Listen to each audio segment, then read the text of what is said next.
ለምንወደው ሰው የምንሰጠው ብቸኛው ስጦታ ምን እንደሆነ ታውቃላችሁ? ምንድን ነው? ጊዜ። ጌታችን ኢየሱስ ክርስቶስ ለሚወዳቸው ሰዎች ጊዜ በመስጠት ነበር ፍቅሩን የሚገልጥላቸው።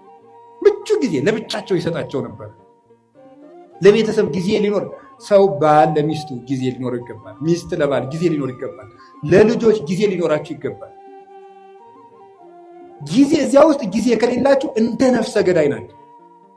ለቤተሰቡ ጊዜ የሌለው ሰው፣ ለእናቱ ጊዜ የሌለው፣ ለአባቱ ጊዜ የሌለው፣ ለዘመዶቹ ጊዜ የሌለው። አሁን ጊዜ የለም። ለማንም ጊዜ አይሰጥም ሰው። ውላችሁም ገብታችሁ እንደ ዝንጀሮ ስልካችሁን ይዛችሁ ቁጭ። ዝንጀሮ ነው ይሄ። በቆሎ ይዝና አንዳንድ በቆሎ ይዞ ያምቡችላል። በቃ ግጦ ሲጨርስ በቃ እንደዚህ ነው።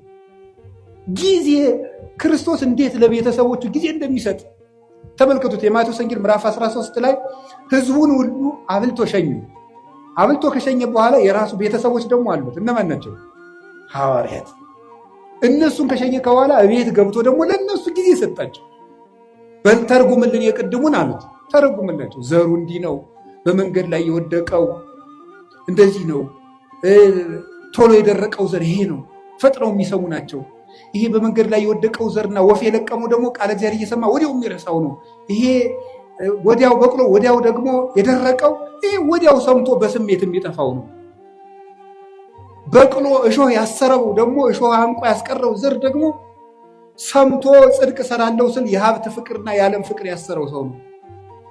በመልካም ዘር ላይ መሬት ላይ የወደቀው ደግሞ ይሄ በመልካም ልብ ላይ የወደቀው ቃለ እግዚአብሔር ነው አለና ለቤተሰቦቹ ጊዜ ሰጣቸው።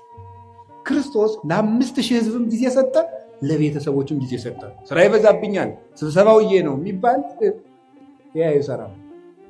ክርስቶስም ስብሰባ ውሎ ለቤተሰቦቹ ጊዜ ይሰጥ ነበር። ብቻቸውን ማውራት ለሚፈልጉ ጊዜ ይሰጣቸው ነበረ ጌታችን ኢየሱስ ክርስቶስ። ዮሐንስ ወንጌል ምዕራፍ 4 ላይ ያቺ ውሃ ቀጅ ሴት ጊዜ ያስፈልጋት ነበር። ጌታ ምንድን ያደርጋት? ጊዜ ሰጣት። ለዚያው ምቹ ጊዜ።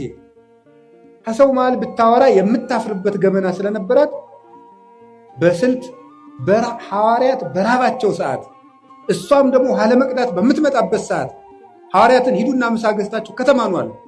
እሷ ደግሞ የምትመጣው ስታገባ ቶሎ ቶሎ ስለሚሞትባት ይቺ ነፍሰ ገዳይ የተባለች ሴቶች ውሃ ሲቀዱ ስለሚሰድቧት በእስራኤል ውሃ ቀዳዱ እንደኛ ስለሆነ ሴቶች ሁሉ ውሃ ቀድተው ቤታቸው ቁጭ ሲሉ በቀትር እሷ ልትቀዳ ሄደች።